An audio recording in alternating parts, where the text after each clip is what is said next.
Hello guys, 2019 analysis which we have been doing 10 MCQs a day. It is very important for 2021, 22 or whichever year you're preparing. Okay, because many students read a lot of notes, read many textbooks, but they don't solve UPSC level questions, and that is the reason most of them fail in prelims. But they don't understand that until they fail in prelims. So that is why I'm trying to do this for you so that you at least start doing or get into the mood of solving UPSC questions. Okay, then maybe you will automatically start taking other years and do it. Okay, if I am not able to complete certain things also, you will start developing the taste for it. So please take it seriously. You have to solve previous year papers and a good test series before you go and attempt any year's prelims. Okay, and 2021 students, for you test series and all these things will come later, but I want you to go and start watching this playlist where now 4 videos are already out and all are like one of the most viewed videos. Okay, in the first 24 hours this is getting hit rate of that much high rate that I can understand that 2021 aspirants have begun their journey. Okay, they are looking for things, they want to know how to start, what to do, where is the notification, what is the syllabus, what is the book list. Okay, and what is IAS, what is IPS, all these things we are going to teach you for free. Okay, the lectures and all is a separate thing that will be done later. Okay, so because students jump into this like, I teach me history, teach me geography, these things can be learnt by anyone at any time. Okay, but if you don't know what is UPSC and what is needed for UPSC, you will not clear. How much ever you read, you will not clear. Okay, I'm telling you this because UPSC needs only 700 people. Okay, they are asking 10 lakh 12 lakh people to come and fill the form. It is like good money for them. Okay, everybody pay 100 rupees. You imagine how much money UPSC board is making, but only 700 people will get the job. Okay, not to 700, the top 100 200 people will get what they want. Remaining will be posted somewhere, or maybe they will try again the next year. So please take it seriously. You have to understand UPSC first before studying for UPSC. Okay, so we'll go through this playlist. It's a very important thing, and everybody come and subscribe. And 2020-21 students who are not part of my test series, that means I am nowhere in touch with you, come and message me like this: hi, I'm a UPSC aspirant for the year. Okay, whichever year. Okay, not like copy paste same thing. Tell me whether you are 21 or 20. Based on that, I'll be giving you more free video links. Okay, based on which year you are preparing for. And please click on subscribe. Okay, you have nothing to lose out of this, only gain. All the videos which are made for you is just for your success. So please click on subscribe. Now starting with today's question 31. Watch the other videos. Okay, if you want to see 1 to 30 in 3 videos, it's there. This is the 4th video of this series. So the service area approach was implemented under the purview of. Okay, this one is actually a very old current affair. Okay, very old thing in this country. But today whatever 10 MCQs we are going to see, okay, it is very difficult questions. I would say the most difficult questions which came in last year. There are at least 25 to 30 questions which are very difficult. Okay, moderate to difficult. So this today's video will cover 10 MCQs, out of which most of them were very difficult to solve if you are not a very serious aspirant. So lead bank scheme, that is the answer for this. They're asking service area approach. So lead bank scheme is actually a very old scheme introduced in 1969 based on Gudgill study group. Why I'm showing this notes is because after 1 year or 2 year, UPSC will ask about this Gudgill study group is related to what. That time you should again know it is related to the lead bank scheme. Similarly, the other 3 options given here: skill development mission, Manrega, and integrated rural development program. These 3 now comes into UPSC bucket. So UPSC can frame questions based on these 3. This is how you study. Okay, so you should go and research about this. Here, as part of this, in 1967, National Credit Council was set up. They appointed the study group, this one, Gudgill study group, in 1969, and this scheme was introduced. So this was actually the commercial bank. Okay, the penetration of the banking was only 5,000 villages in June 67. So to improve that, okay, this study group and this scheme was introduced. So here they adopted this area approach. Okay, service area approach, meaning they want to bridge the gap. Okay, wherever it is not there, where banking facility is not reaching, financial literacy, financial inclusion, all these things, even though now it is very fast, but that time it was slow. So for that purpose only this lead bank scheme was introduced. Okay, so one bank will act as a lead bank and they will coordinate and all those things. So detailing of that you should learn, but I'm just showing you the basic notes of it just to tell you this is the right answer for that.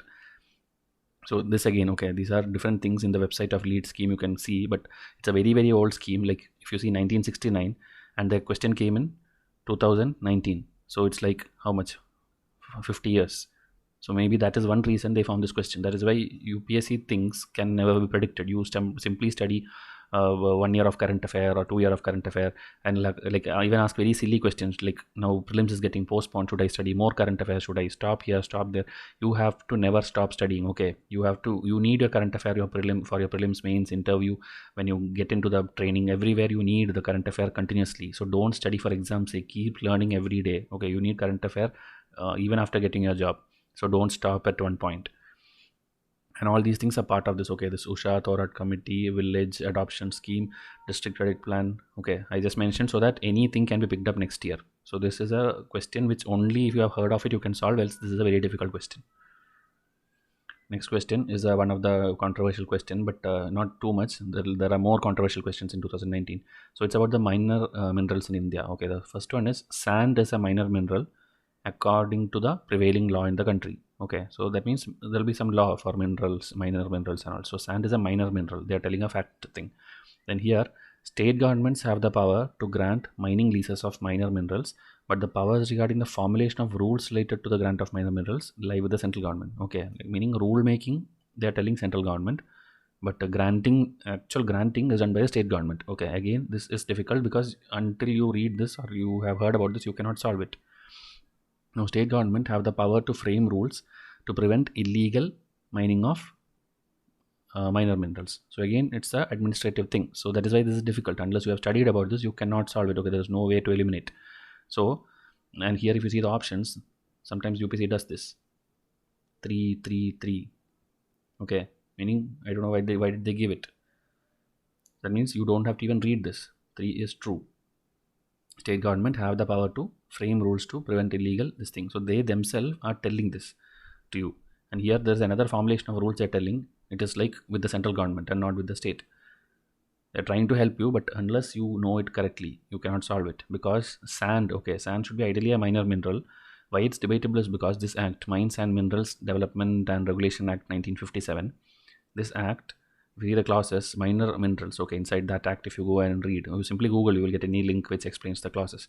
So here, ordinary sand other than the sand used for prescribed purposes. Okay, and what is the prescribed purposes? It is again mentioned in the rules made by the act. So rules is actually another set of rules, mineral concession rules. This is separate PDF. So I just went and opened both the PDF and I cross-checked it. So here it is mentioned sand not to be treated as minor mineral when used for all these purposes, metallurgical, this thing and all. So if UPSC is considering ordinary sand, okay, which is not used for all these things, it is a minor mineral, and I think it should be true. Okay, so from that you will need one. Okay, so this cannot be the answer. This cannot be the answer. Okay, so 1 and 3 and 1 and 2, 1, 2 and 3. Now this state government thing. Okay, so here if you go to the same rule number 15 of that particular act, okay, here state government has all the powers. State government regarding minor minerals, okay, state government has the power to make the rules also, make rules of grant. So here not only giving grant but making the rules related to grant also. It is not with the central government, it is with the state government. Okay, so this is wrong. So answer will be 1 and 3 only. Only thing is that 1 little bit ambiguous because sand is a minor mineral for ordinary sand, but else it is not. Okay, so that is little doubtful, but I feel the answer is 1 and 3 only. Again, this question is difficult because if you see how many clauses are there. UPSC can pick up anything. Okay, there are at least 70 to 75 clauses under Mineral Act. Okay, so nobody can go and by heart all these things. But sometimes it happens. You have to take your risk or skip this question altogether. Okay, but I would say skip. Okay, this question is not something which you have to answer to reach the cutoff. You should try something else. Next one. Most of India's external debt is owed by governmental entities. Okay, most of India's external debt is owed by government entities. Means government is borrowing something or something, and they are telling most of them is that.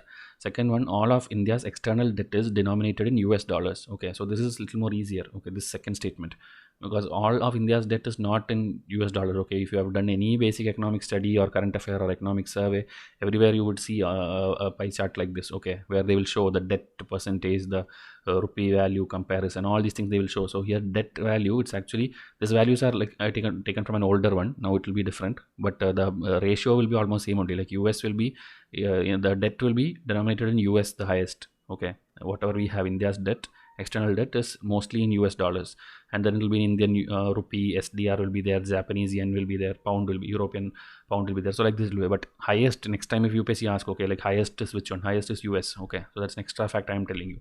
One thing you have to know is it's not only in US dollar, like this everything is there, and highest is USA. Okay, US dollar. So that is that answers your second question, that it is wrong. Okay, all of India's this thing is denominated in US dollar is wrong. So eliminate 2. Now most of India's external debt is owed by governmental entities. That is again wrong, because any chart you take, okay, this is one of the latest one till September 2019. These are the different components. Okay, so everywhere this blue color thing you see, it is highest. Okay, the debt component. And what is that? It is commercial borrowings. Commercial borrowings is not like only by the government. Okay, that use something called external commercial borrowing, ECB concept. Okay, if you have economics test, you can go and see what it is. So there anybody will be like taking borrowing from outside, so it's not like from government alone. Okay, so that is why this is also wrong. It is not mostly by governmental entities, and answer is neither 1 nor 2. Oh, this is what I'm telling. This again little bit difficult. Whatever questions I'm showing you, it's little difficult to crack unless you have studied something about this. Which of the following is not included in the assets of a commercial bank? This is easy, because anybody who studies economics will study the basic balance sheet thing. Okay, like what is asset, what is liability, and finally whatever total comes, the total will match. Okay, whatever values you put here, assets and liability, it will match. So they're just asking you what comes under asset and what comes under liability. So out of this, not an asset. Okay, that means you have to tell which is the liability. So liability means what? Bank will be not owning it, or it's not a bank's thing. Bank has to give it back. So what is that which bank has to give it back? It is deposit. Okay, when you like when people go and deposit in the bank, people are bank is liable to return it back to the people. So deposit is not a asset, it is a liability. Okay, that is why okay, that is the liability part. Now if you see advances is what? Like loans, you give out loans. Then investment, okay, investments coming in the bank, it's an asset for this thing. And money at call and short notice, it's like money given for, like loans given out for very short time, like loan is given for maybe 14 days.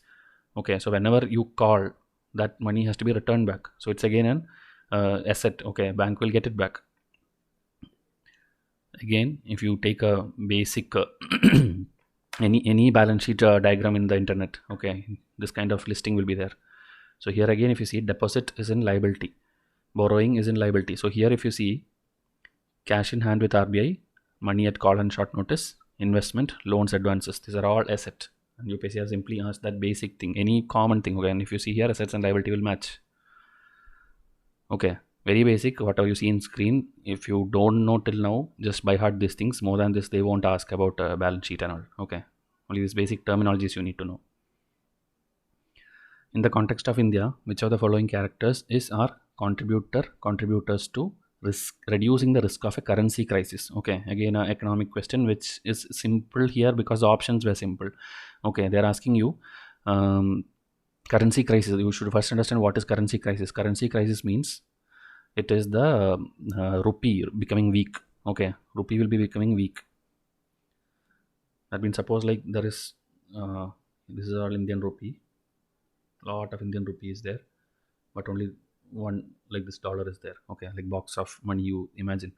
So if something is too much, the value will be actually cheap. Okay, this considered as like inferior to this, because this is in demand, this is only little bit is there, dollar.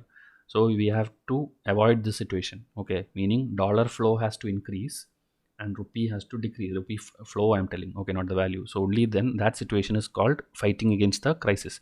So here, which of the following factors is a contributor to reducing the risk of currency crisis? Mean we need more and more dollars. So here the foreign currency earnings of Indian IT sector, so dollars will come in, so that will help in fighting it. Here remittance from the Indians abroad. Okay, that also is a huge income. Okay, which comes from Middle East countries or USA or Southeast Asia, wherever incoming external currency. Okay, that again will increase the value of rupee. But here, increasing the government expenditure. Okay, first you know like 1 and 3. So obviously this is not the answer. Others are in doubt. Okay, everywhere. Okay, 1 and 3. So it's also going to be made. So 1 and 3. Now this is the second statement. Increasing the government expenditure. Okay, government spending more and more. It's like it's bad. Okay, like you will be like maybe printing more and more currency, or you will be using the Indian rupee too much, and it will not help in the value increase. Okay, exchange rate of currency, it will not help. Ideally, whenever currency thing happens, okay, currency crisis happens, this subsidy, all these things are recommended to be reduced. Okay, it's not like simply giving away free money. Money has to be utilized well. More and more dollars has to come in, rather than rupees going here and there. Okay, so this is like from basic understanding. There is no conceptual way or any theoretical way which I can teach you. This is very very common understanding, which if you know, like this basic thing which I told you first, currency crisis means rupee getting weak. So what you need to do, you need to bring in external foreign currency. So whatever is there in the options, you just pick it. Okay, this can repeat you, because I've asked this in the past also with different examples, like some Olympics or something. Like somebody comes in, then what will happen? Somebody goes out, what will happen? Like that, they gave a sporting event, something. So understand this and try to solve it whenever such questions comes. Now, which one of the following suggested that the governor should be an eminent person from outside the state? Eminent person outside the state, detached figure without any political link. So it's like the actually the characteristics or the classification or the qualifications, okay, to decide a governor. So this is actually there in Sarkaria Commission and Panchi Commission, but here they gave option only this one. So it's a straightforward polity question. Okay, in Lakshmikant you will get it. So I think in one or two tests it's there. Okay, this is one of our test last year's. Okay, this year it will be in a different number, different place. So government, like this is one of the point, and we have mentioned like it's in different commission reports and it is in this page number. So this is an indirect way where we gave you the page number, but we also have another question where directly there was a question on Sarkaria and Punchi Commission, and this is the exact lines what is UPSC asking. Eminent person outside the state, not connected to politics now, and greater part in this thing. Okay, not taken greater part in this thing. See, detached figure, exact words. So this is there in this the set. Okay, last year's, and page number also is given, another page number. This is a very very straightforward question, which I think today is the easiest question which I am showing you. Okay, and now whatever you see here, first ARC, National Review Committee, and the Rajmanar Committee, it's important for you. It's all there in your Lakshmikant textbook. Okay, you have to study that. 37. Which of the following is issued by registered foreign portfolio investors to overseas investors who want to be part of the Indian stock market without registering them directly? Meaning outside someone is there, but they are not registered here and still they want to invest. Overseas investor want to invest. So this was a concept which was in news repeatedly since the last 3-4 years, and finally UPSC asked it. Okay, in 2016, 17, 18 all it was in news, and finally in 2019 they asked, and it is there in our August 2018 current affair. That is, last year student could have easily answered it. It is the participatory note. Okay, promissory note is different thing, commercial paper is different thing, certificate of different thing. All these three things you should know, because UPSC next year will ask. But participatory note is like P notes, it's called. Same thing, offshore overseas derivative instruments issued by the registered foreign portfolio investors to overseas investors. Okay, whoever is in India who are registered, they will give this to the overseas investors who wish to be part of the Indian stock market without registering themselves. It's a very very basic definition. Okay, so again, why was it in news? Because it was going in a 9-year low. Okay, so I put a question statement in the other way, continuously increased. So that's a false statement. So answer is one only. Okay, so like this, whatever comes in news will be there. Okay, economics concept is not like you buy economics subject test and go and you will think like you will clear everything. UPSC asks 90% of economics questions from current affair, and that is why you need to, if you are enrolling, you should not enroll for a mini package of subject alone ever. Okay, whichever institute you go and join, always try to join the full test series if they are worth it, or whenever you are buying a subject, buy the current affair test series also, because current affair has more economics concept than the static test. Okay, now this one, this is again a very older thing. CAMPA, you would have heard, I hope. Okay, afforestation management program. CAMPA keeps coming in news whenever environment activist and all comes into news. So here they are telling CAMPA exists at national and state level. This is actually a true statement. It exists at both levels. But here, people's participation is mandatory. Okay, in this act. That is actually a false statement. Okay, first thing is like people participation itself, it is not mentioning anywhere in the act, and mandatory is a very extreme statement. Like nobody can tell like, okay, everybody come and participate in a particular scheme. Okay, mandatory, that is a very absurd statement. So statement 2 you can easily eliminate there itself. Okay, and the first one you will know if you have at least heard about CAMPA. At least once you should have heard, and you should have seen that act, or somebody should have taught you. Okay, it will be there in any environment test or any current affair test. Okay, CAMPA. So compensatory afforestation fund management, it is there in both the national and state level, is true. Okay, but mandatory and people participation is not even mentioned in the act. Okay, it's also straightforward if you have heard of it. 39th question. In India, which of the following review the independent regulators in sectors like telecommunication, insurance, electricity, etc.? So this is again a very commonsensical question if you see the options. Okay, because I told you, whenever the number of options or statements are too much, the question will be very, very easy. Okay, because if you see here, if you find at least one or two is wrong, you will at least one or two statements wrong, you will get the answer directly. Here if you see independent regulators, meaning who will review everything. Okay, no way is like Niti Aayog going to sit and review all these things. Niti Aayog is not made for that. It has replaced the planning commission and it is doing something else. Okay, that's a common sense thing. Then here, these two things, if you see, one is finance commission, which you see in news every time. Okay, like states and center money, how much should be shared, and all those things is done by the finance commission. And financial sector legislative reform commission. The name itself is like financial sector reforms commission. Okay, FSLRC. It was in news 2 years back or something. So this is again common sense that these three has no connection with this telecommunication, insurance, electricity sector reviewing. Okay, why should they do that? So if you simply eliminate that, okay, any of that, okay, simply suppose you eliminate finance commission alone because you know what is finance commission, then you will get 1 and 2 and 2 and 5. So from that 2 is true. Okay, parliamentary standing committee, even if you don't know. Ad hoc committee set up by the parliament. This is like, there is no chance that it can be wrong. Okay, parliament can surely set up any ad hoc committee. The name itself is ad hoc. It can be set up for anything. Okay, so one has to be true. So based on that, you will get 1 and 2 is the answer. Okay, again Niti Aayog, if I told, like I told, common sense, if you eliminate, there also like 3, 4, 5, 2, 5, you can eliminate there itself. So all these things goes away. Okay, answer is 1 and 2 only. So it's a very easy question because the options were like that. Okay, so answer is only ad hoc committees by parliament and parliamentary standing committees. So standing committees and all these things, please go and read. Okay, it's very, very important. Vaishya has a big revision chart also where almost every committee is shown. Okay, what type of committees in India. Now this is something surprise which I think you would not have expected. Only for students who are watching my videos as soon as I upload. Okay, there will be some people who are waiting for it. So who are regular viewers and early viewers. That is now today like 8 o'clock, 9 o'clock I'm uploading the video. Within 24 hours, next tomorrow 8 o'clock, 9 o'clock, simply message me this code FREEJAN20 and you will get this. Okay, you will get the one free test January 2020 current affair. Now students who are already enrolled to me, okay, in test series, okay, for them this is like there's no gain, but for them you don't have to worry. All people who have enrolled to me after your prelims, when next year's test series comes, if you have to unfortunately join it again, there you will get a discount. Okay, you don't have to give me any code, you will surely get a discount or some cashback or something based on the prelims result. Okay, so that is a different thing. So this is for people who are not enrolling to my test series, but they watch my videos regularly. Okay, so that's why I put it towards the end also. So like this, many random giveaways I am planning in my upcoming videos. So my regular viewers who watch in the first 24 hours is going to get lot of free gift in the coming days. Okay, so those who are already enrolled, please don't worry. For you, some other benefits will come. Okay, that will be told separately to you in WhatsApp, but this is for my regular viewers. Okay, because this channel has to grow and I need support from you people. So one more thing, you have to simply comment also. Okay, this code you have to WhatsApp me, 7 number, you will get it. Okay, check in the description box. Simply WhatsApp me this code and then put a comment like this. Okay, thank you for the code mentioned in this video to get a free Vaishya test. So I'll confirm this, I'll get your message, I'll get your comment. Within 24 hours, whoever sends me, everybody will get this free test. Okay, so this is something, a surprise, which I purposely did not announce in the starting and all, because then people will watch it only for the sake of these things. It is only for the regular serious UPSC aspirants who is watching videos. Okay, so stay tuned for more. All my videos will have something like this in future. Now, with reference to the last question for today, with reference to India's 5-year plans, which one of the following statement are correct? Okay, so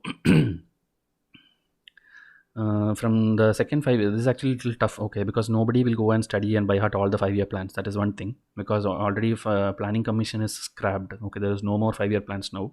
Now Niti Aayog is there.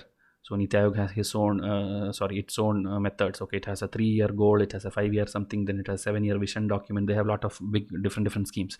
So here it's very, very difficult, and it's very controversial also, because the first statement, if you see from the second 5-year plan, there was a determined thrust towards substitution of basic and capital goods industry. Okay, only thing like anybody teaches you is that the second 5-year plan is about industrialization. Okay, there is something called Mahalanobis. There was a person. Okay, so his Mahalanobis, his plan was industrialization. Okay, rapid industrialization. But here they have mentioned substitution of basic and capital goods industry. So does that equally mean like we'll be replacing whatever is there, like existing small industries, and bringing big industries, or it refers to the actual industrialization? That is not clear. So one can be true or false. Okay, that we have to wait for the answer key. But now let's go forward and see whether we can get to the answer. The fourth five-year plan adopted the objective of correcting the earlier trend of increased concentration of wealth and economic power. This is actually true. Okay, this is because this is the time again a Gudgill formula was made. Okay, Gudgill formula after the third year plan and during the fourth and fifth year plan, Gudgill plan was formed. It was actually to correct the imbalances, meaning earlier whatever was doing, it was the pooling of wealth was not correct. It was some states were complaining, not somewhere not getting, somewhere getting too much concentration of wealth. So to correct all that, Gudgill strategy came around this time. So this has to be true. Okay, but it's not directly mentioned in any source. Even if you go to the direct PDF, you will not get it. But I'm telling you, it is true.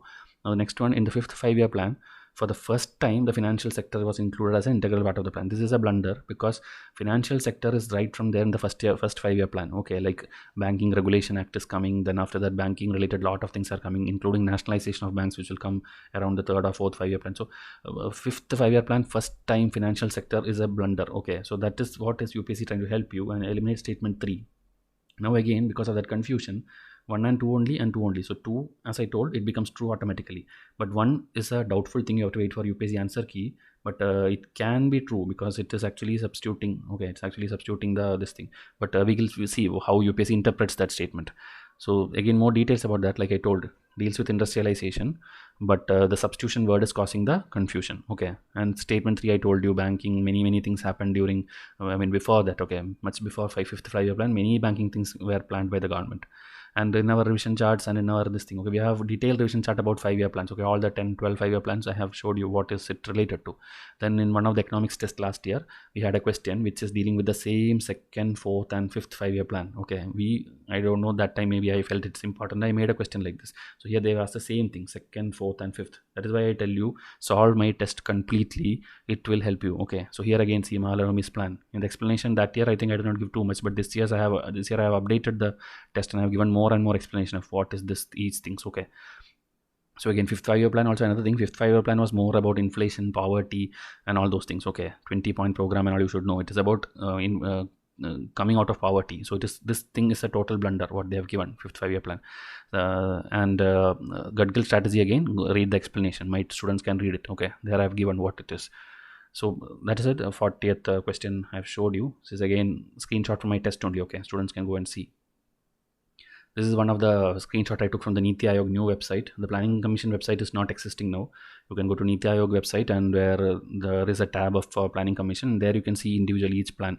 So there this concentration of wealth thing is mentioned. Okay, it's not like telling correct the earlier things and all, but that when you go and read the third five-year plan, you will understand third five-year plans, many problems were there, and that is being corrected in the fourth five-year plan. So that's how it's very in-depth question, but options itself gave you that statement has to be true. Second statement had to be true.